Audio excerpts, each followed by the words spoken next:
Carl Jung talked about this phenomenon he described as retrogressive restoration of the persona.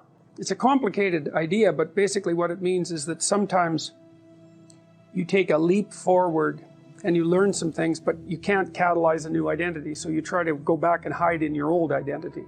And that actually doesn't work, because, well, things have changed and you've learned something, and that isn't who you are anymore. And so it's like you have to cut parts of yourself off in a destructive manner to fit back into the person that you were. Now what happens here is that Pinocchio escapes from this tyrannical situation and undergoes this descent into chaos, but he tries to go back home. He tries to go back to what he was, and he can't do that anymore. His father isn't at home anymore. And so when he goes home, he finds that there's no home there. Now, this happens to people sometimes, and it's often a shock to them. So they'll often stay under the thumb of their father. And you think, well, why would someone do that? Because it means they're subject to the tyrannical judgment of their father. They're always concerned about what their father would think, or whether their father approves of them, and so forth. And you think, well, that's got to be an unpleasant place to be. Why would you do that?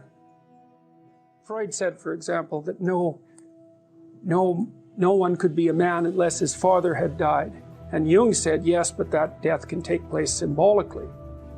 Okay, so there's that part of the idea. And then another part of the idea is, one of the times in your life when you actually realize that you're an individual is when you'll go and ask your parents something and you'll realize they actually don't know any more about what you should do than you do. And that sucks. And that's partly why people are often willing to maintain a tyrant-slave relationship with their father. It's like, on the one hand, you have to be inferior in a relationship like that. You know, you've always got the judge watching you.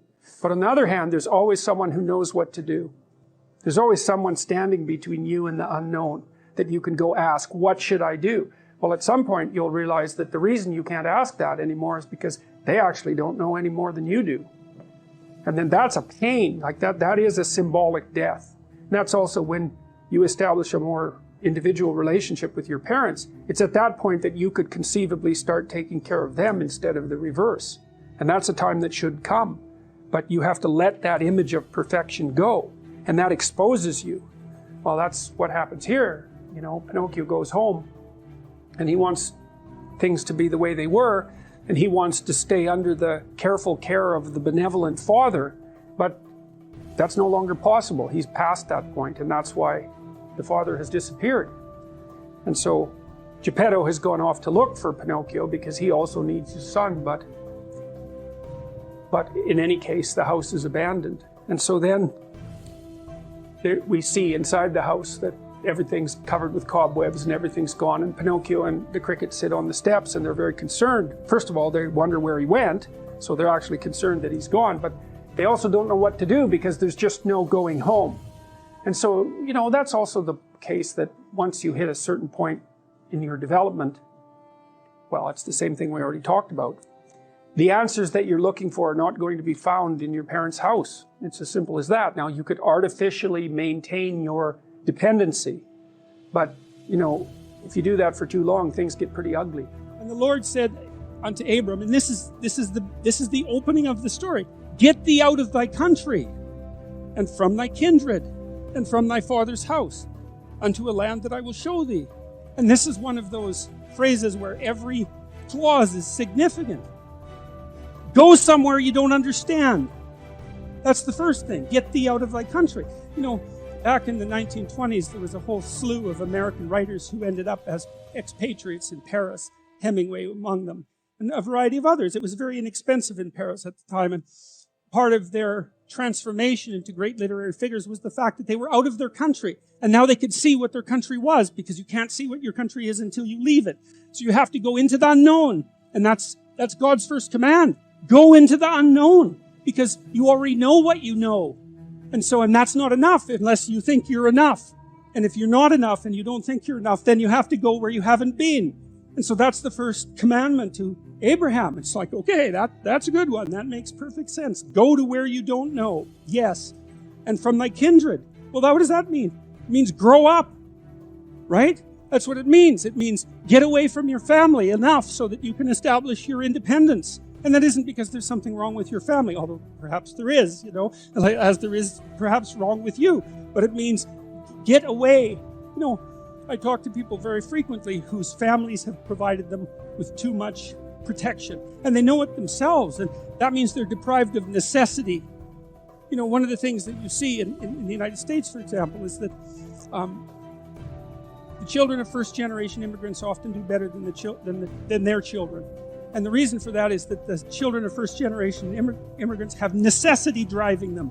And you don't know how much you need necessity to drive you because maybe you're not very disciplined. And if a catastrophe doesn't immediately befall you if you don't act forthrightly today, then maybe you never act forthrightly, right? Because the gap between your foolishness and the punishment is lengthened by your unearned wealth. And so you never grow up and learn, and you have to get yourself away from your dependency in order to allow necessity to drive you forward.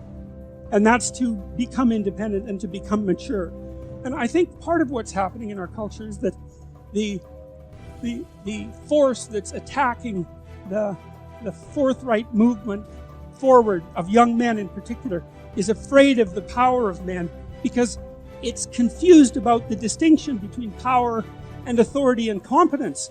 Like a man who has authority and competence has power as a byproduct, but the authority and competence is everything.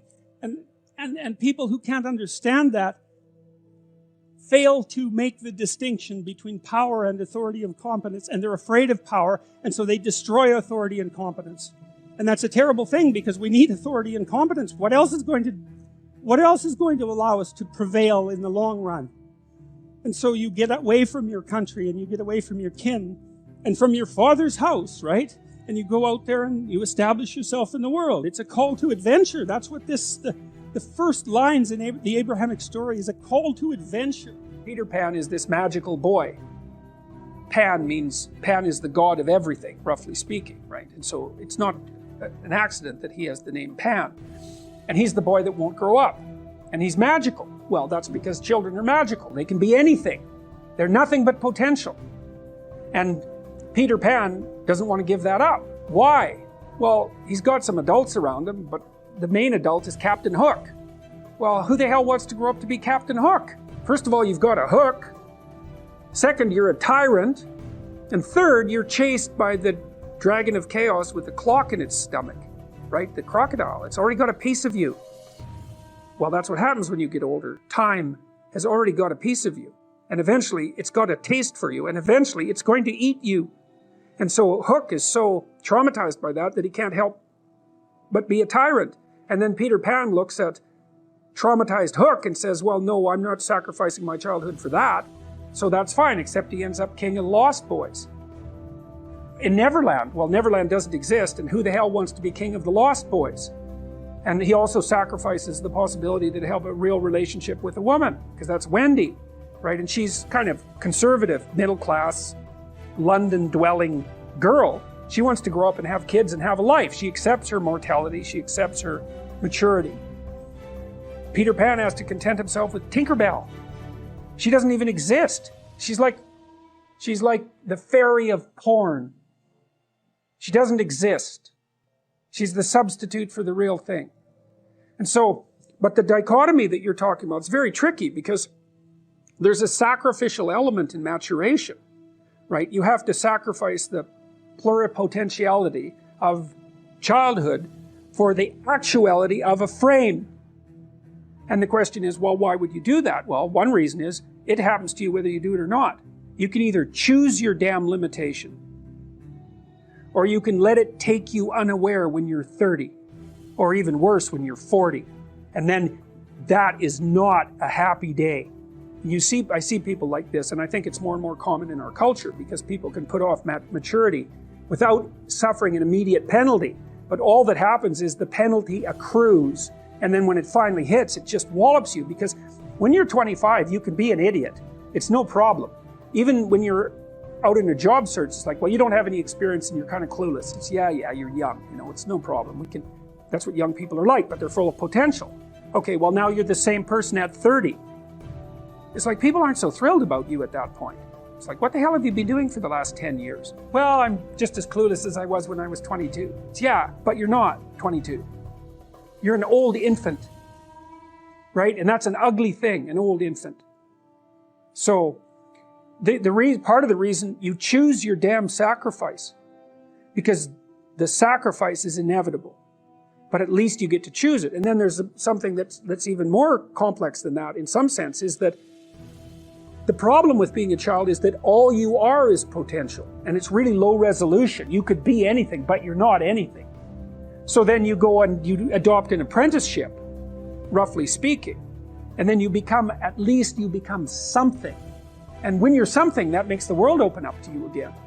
Like if you're a really good plumber, then you end up being far more than a plumber, right? You end up being a good employer. Not that plumbers, I'm not putting plumbers down. It's like more power to plumbers. They've saved more lives than doctors.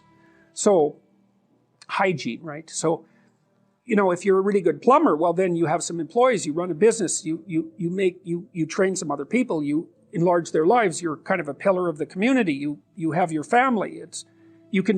Once you pass through that narrow training period, which narrows you and constricts you and develops you at the same time, then you can come out the other end with a bunch of new possibility at hand.